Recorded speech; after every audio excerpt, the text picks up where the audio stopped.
चलिए तो आज हम लोग इंडक्टेंस के कंसेप्ट को पढ़ते हैं। इंडक्टेंस म्यूचुअल इंडक्टेंस जो है फैराडेज के हम लोग लॉ के रूप में देखे थे। फैराडेज ने इंड्यूस्ड ईएमएफ निकालने का फार्मूला दिया था -d∅v/dt। फ्लक्स में चेंज के कारण इंड्यूस्ड ईएमएफ, और फ्लक्स में चेंज हम लोग देखे थे varying magnetic field and motional EMF में जो है कंडक्टिंग प्लेट के मूवमेंट के कारण भी इंड्यूस्ड ईएमएफ को देखा गया। अब हम लोग हेनरी के कंसेप्ट को देखेंगे। हेनरी ने क्वाइल के अंदर जो है इंड्यूस्ड ईएमएफ के कंसेप्ट को इस प्रकार से बताया कि जो फ्लक्स φb होगा वह प्रोपोर्शनल होता है करंट के, और अकॉर्डिंग टू हेनरीज जब किसी क्वाइल को जब बैटरी से कनेक्ट किया जाए, करंट प्रवाहित किया जाता है तो मैग्नेटिक फील्ड प्रोड्यूस होता है क्वाइल के अंदर, और उस करंट को टाइम के साथ वेरी कराकर क्वाइल के अंदर इंड्यूस्ड ईएमएफ के कंसेप्ट को समझा जाता है। तो इस इंडक्टेंस को दो रूपों में हेनरी ने बताया। एक जो है self inductance and second is mutual inductance.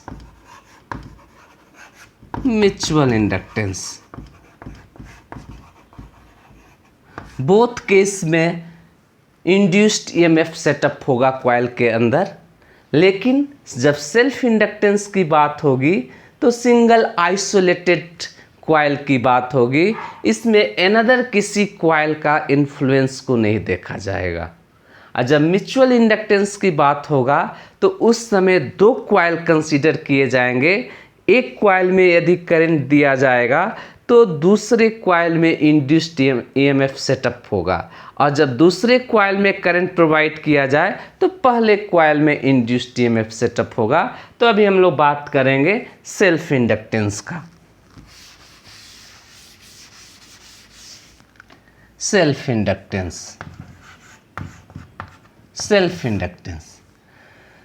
Inductance एक सिंगल क्वाइल।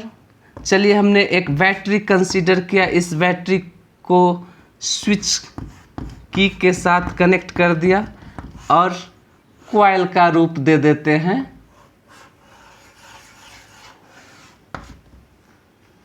थोड़ा सा इसको सोलिनॉइड की तरह कंसीडर कर लेते हैं इस क्वाइल को। अब जैसे ही इस क्वाइल में करंट प्रोवाइड होगा, बैटरी से स्विच को ऑन करेंगे, करंट फ्लो करना शुरू करेगा।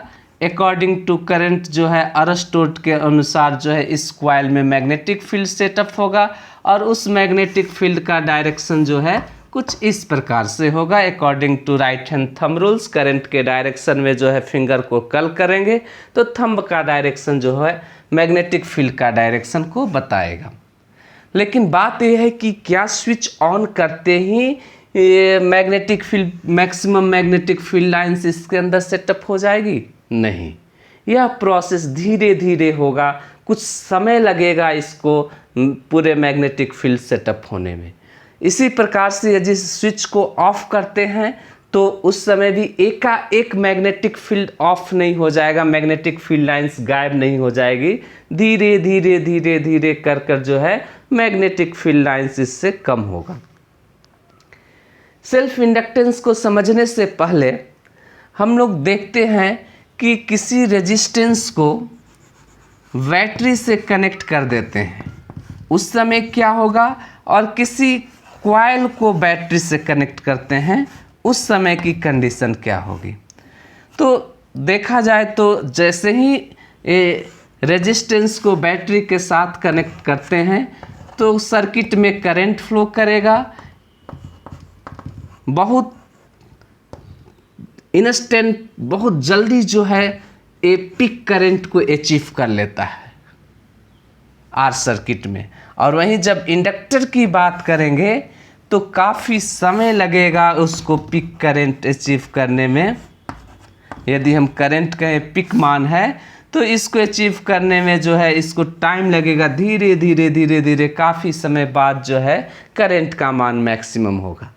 ऐसा इसलिए हो पा रहा है कि जो ये इंडक्टर है वो बैक ईएमएफ की तरह इसमें कुछ काम हो रहा है। यही बैक ईएमएफ जो है सेल्फ इंडक्टेंस कहलाता है। कॉइल की कैरेक्टरिस्टिक है कि क्या करेगा, अपने कॉज को रेसिस्ट करेगा। जो बैटरी से करंट दिया जाता है यही करंट का अपोजिशन होगा और इस अपोजिशन के कारण करंट बहुत फास्ट जो है पिक वैल्यू अचीव नहीं कर पाएगा। तो चलिए हम लोग सेल्फ इंडक्टेंस को पढ़ते हैं।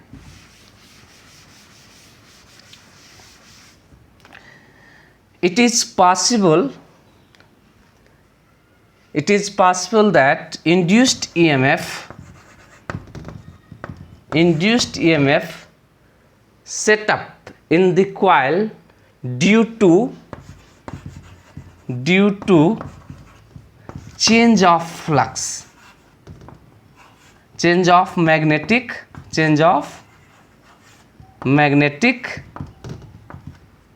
flux. It is possible to isolated single coil induced EMF setup due to change of magnetic flux, and this change occurs by varying electric current. That is induced EMF is equal to minus di over dt. And this induced EMF is also known as back EMF.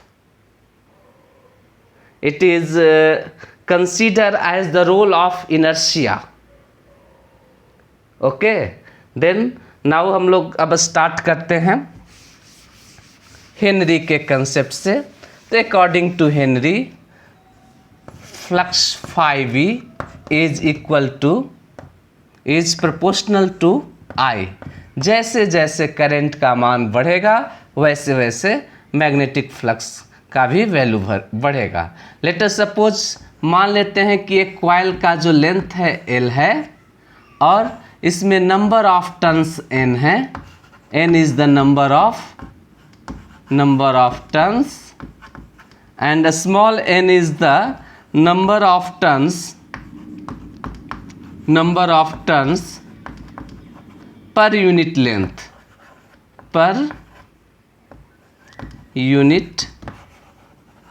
length. Then total flux in the coil is n phi v, and this is equal to Li, where L is known as self inductance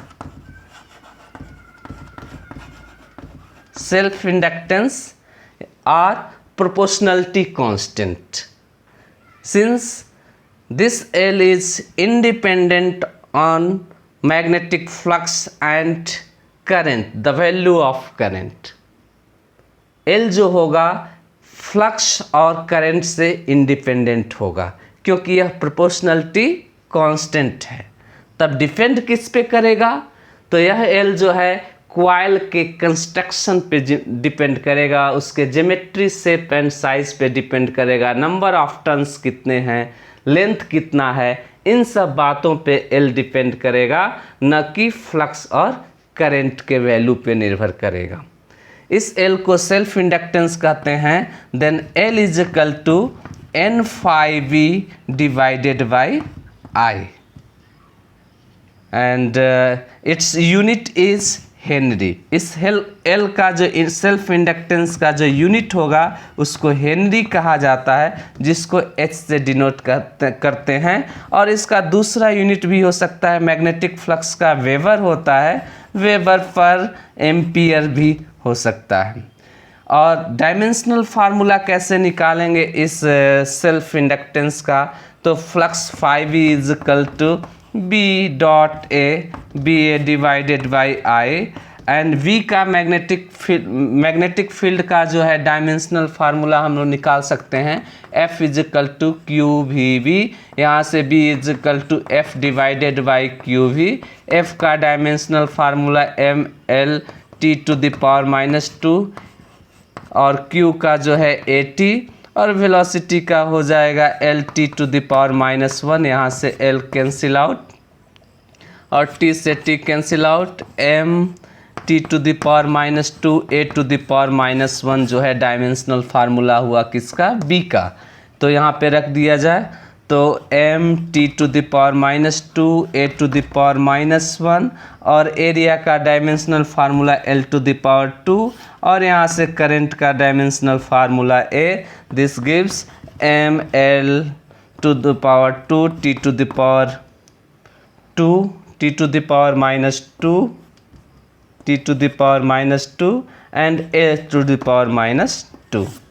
This is the dimensional formula of self inductance. अब देखते हैं कि यह इस L का values क्या होगा, उसकी भी बात कर लेते हैं।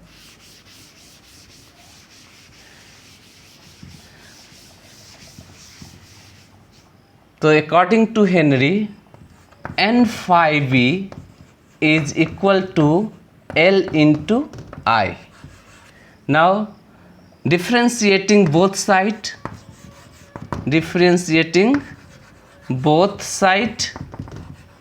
we get n d phi v over dt is equal to L di over dt. n d phi v over dt is equal to L di over dt, and we know that from the Faraday's law of electromagnetic induction, E is equal to minus n d phi v over dt, that is induced EMF E is equal to minus L di over dt. इसको equation 2 कहते हैं।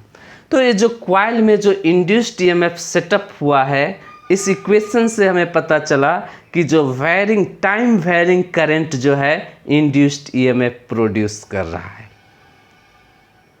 और यही जो है Henry का concept है। फराडेज का कंसेप्ट कहता है कि टाइम वेरिंग फ्लक्स जो है इंड्यूस्ड ईएमएफ को डेवलप करेगा, और हेनरी का कंसेप्ट कहता है कि करंट भी जो है वेरी करने से जो है इंड्यूस्ड ईएमएफ सेटअप होगा।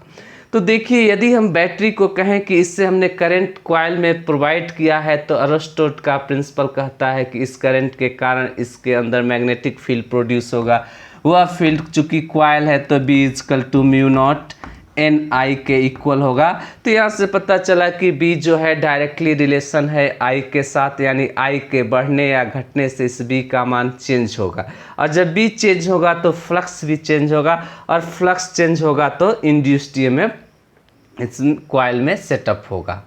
तो चूँकि ये प्रोसेस जो होगा आइसोलेटेड सिंगल कॉइल को कंसीडर किया गया है, तो इसमें कोई अनदर कॉइल का कोई रोल नहीं है। तो जो कुछ भी होगा वह कॉइल के कैरेक्टरिस्टिक पे निर्भर करेगा कि किस प्रकार से इसमें इंड्यूस्ड ईएमएफ सेटअप हो।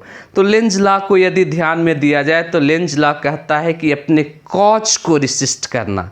कॉज, तो यहाँ पे कॉज क्या है, एक करेंट कॉज है, तो इसी कॉज को रिसिस्ट करेगा। इंड्यूस्ड ईएमएफ का या इंड्यूस्ड करंट का डायरेक्शन इस प्रकार से होगा कि अपने कॉज को रिसिस्ट करे। तो यहाँ पे कॉज क्या है, करंट है कॉज, तो इसी करंट का अपोज करेगा। इसके अंदर जो इंड्यूस्ड ईएमएफ प्रोड्यूस्ड होगा कॉइल के अंदर, वह इस करंट को रिड्यूस करेगा, और जैसे अपोज करना मतलब करंट की वैल्यू को घटाना, और जैसे रिड्यूस करेगा तो यह इंड्यूस्ड ईएमएफ जो है कॉइल के अंदर सेटअप होता जाएगा।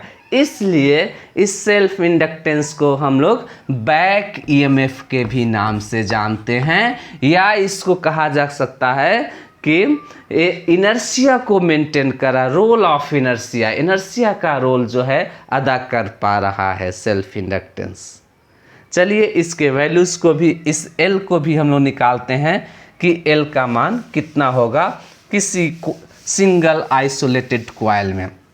Let us suppose the length of the coil is L, number of turns is N and number of turns per unit length is N. Then total flux N phi V is equal to N phi V B dot A, B A cos theta cos 0, that is N V A, and this is equal to N B, B is equal to mu naught N I into A, and N, since small n is equal to number of turns per unit length, then n is equal to n into L. Substituting the value of n, this gives mu naught n square I L into A. This is equal to total flux N phi V. And from equation second we get induced EMF is equal to E is equal to minus L di over dt. Induced EMF E is equal to minus L di over dt. Then differentiating this we get N phi V d phi V over dt. This is equal to mu naught n square I n square L A di over dt. Because these are constant, mu naught depends permeability in free space, number of turns is independent of times, and length and area also is independent of time. Differentiation से out हो जाएगा। Current जो है time varying है, इसलिए इसका differentiation होगा तो ये D I over D T के इक्वल होगा। माइनस साइन से मल्टीप्लाई कर दें, this is equal to minus N D phi V over D T, this is equal to minus mu naught N square L A D I over D T. इस equation से compare करें तो induced EMF हमें क्या मिलेगा, induced EMF E is equal to minus mu naught, इसको हम compare करते हैं Faraday's law of induced EMF, इस इक्वेशन से कंपेयर करिए तो minus N D phi V over D T किसके इक्वल है, ई के इक्वल है। तो हम इसको लिख सकते हैं E is equal to minus mu naught N square L A and D I over D T. अब हम इस इक्वेशन से इसको मान लेते हैं कि थर्ड इक्वेशन एंड इसको फोर्थ इक्वेशन दोनों से कंपेयर करें, comparing both, then we get L is equal to mu naught N square L into A. यानी self inductance depend permeability in free space, number of turns per unit length of these coils, and length of the coil and cross sectional area of the coil. L does not depends upon the values of current and flux because it is a proportionality constant. तो इस प्रकार से हम लोग self inductance के values को calculate कर पा रहे हैं। एक और कंसेप्ट इसमें पूछा जाता है कि इस सोलिनॉइड्स के अंदर किसी मैग्नेटिक मटेरियल को इंट्रोड्यूस कर देते हैं, then what happen the effect of self inductance. L पे क्या इफेक्ट पड़ेगा जब इस सोलिनॉइड्स के अंदर किसी कंडक्टिंग मैग्नेटिक मटेरियल्स को इंट्रोड्यूस कर दिया जाए। तो देखते हैं क्या होगा। जब मैग्नेटिक मटेरियल्स को इंट्रोड्यूस किया जाएगा तो उस मटेरियल्स की अपनी परमेबिलिटी होगी। मान लेते हैं कि मटेरियल की परमेबिलिटी क्या है, mu M. Then L is equal to जो होगा relative permeability mu R into mu naught N square L into A के इक्वल होगा, वेयर जहाँ पे mu R is the relative permeability, mu R is equal to permeability in medium upon में permeability in free space. अब देखिए इस mu R की value यहाँ पे हम रखते हैं permeability in medium divided by permeability in free space, दोनों कैंसिल आउट हो जाएगा, बचेगा क्या, L is equal to mu M divided by mu naught into mu naught N square L into A. देखिए यहाँ से कैंसिल आउट हो जाएगा। अब आपको बचा L is equal to permeability of medium N square L into A, यानी उस परमेबिलिटी जो है मीडियम का है उस पे भी निर्भर करेगा। इसका मतलब L का जो वैल्यू है वह इंक्रीज करेगा। तो इस प्रकार से आई होप कि आप सेल्फ इंडक्टेंस को समझ पा रहे हैं। अच्छा, इसमें एक और कंसेप्ट को हम लोग देखते हैं, किस रोल में इस सेल्फ इंडक्टेंस का यूज कर पाएंगे हम लोग। तो हम लोग डिवाइस के रूप में देखें तो इलेक्ट्रोस्टैटिक्स में कैपेसिटर एक ऐसा डिवाइस था जो कि एनर्जी को स्टोर करता था। कैपेसिटर के द्वारा स्टोर एनर्जी जो होता है हाफ CV स्क्वायर के इक्वल होता है।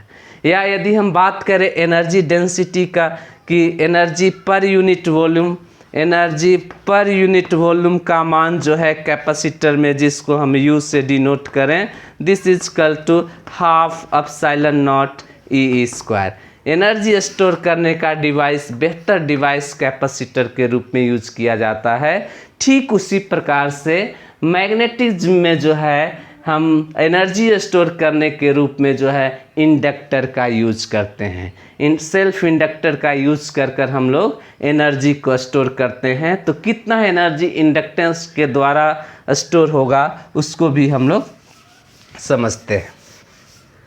तो देखिए, जब भी पोटेंशियल की बात आती है, चाहे हम चार्ज को कंसीडर करें, तो इलेक्ट्रोस्टैटिक्स पोटेंशियल को जब डिफाइन करते हैं तो कहते हैं कि bringing the charge from infinity to that points work done against the electrostatics. जो भी वर्क डन होगा इलेक्ट्रोस्टैटिक्स फोर्स के अगेंस्ट होगा, वही वर्क डन जो है पोटेंशियल एनर्जी कहलाता है। तो यहाँ पे भी कंसेप्ट देखिए कि क्या हो रहा है कि करंट जो है इससे फ्लो कर वायर के थ्रू जाएगा, तो बैक ईएमएफ इसमें प्रोड्यूस हो रहा है। इंड्यूस्ड ईएमएफ जो है इसके अगेंस्ट वर्क कर रहा है। तो अगेंस्ट वर्क कर रहा है तो ये जितना भी वर्क डन होगा सारे पोटेंशियल एनर्जी में कन्वर्ट होगा। तो हम कहें, यदि लिखना चाहें टाइम के साथ उस एनर्जी को देखें, क्या है dW/dt, कितना एनर्जी का चेंज है, तो वह किसके कारण, इसमें इंड्यूस्ड ईएमएफ E का मैग्नीट्यूड एंड I के इक्वल होगा।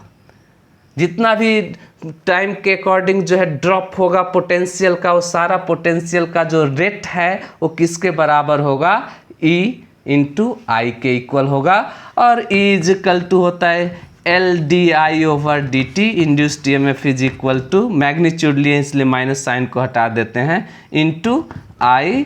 यहाँ से हमें पता चला कि dW is equal to LI/DI, integrating both side, दोनों तरफ। अब हम इस छोटे से करंट का जो हमने चेंज को देखा, अब पूरे इंटायर करंट के लिए इसको ऐड कर दें जिसको टोटल एनर्जी कहेंगे।